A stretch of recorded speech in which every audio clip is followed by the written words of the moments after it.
Hey, for you guys, take one moment, look at the overhead windows on Discovery. Dans cette nouvelle vidéo, on se pose la grande question suivante. Quels enjeux, rivalités et conflits existent aujourd'hui dans le monde ?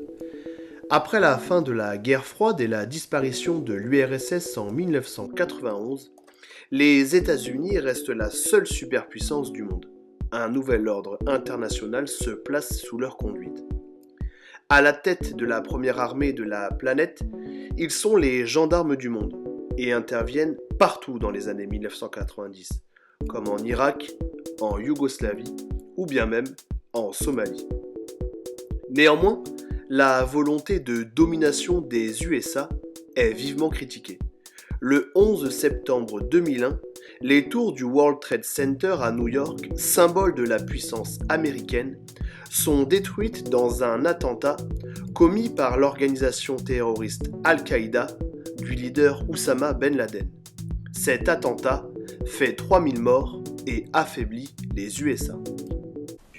Le premier appareil, un Boeing 767 d'American Airlines avec 92 personnes à bord, dont 5 pirates de l'air, s'écrase à 8h46 sur la tour nord du World Trade Center, ouvrant une gigantesque brèche dans les étages supérieurs.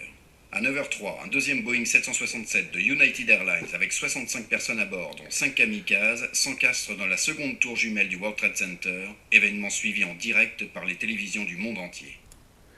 Dans les années 1990-2000, de nouvelles menaces sont apparues dans le monde.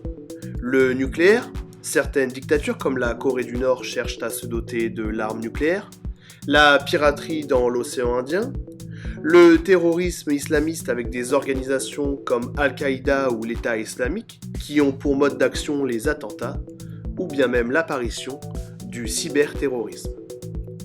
À partir des années 2000, de nouveaux pôles de puissance se développent.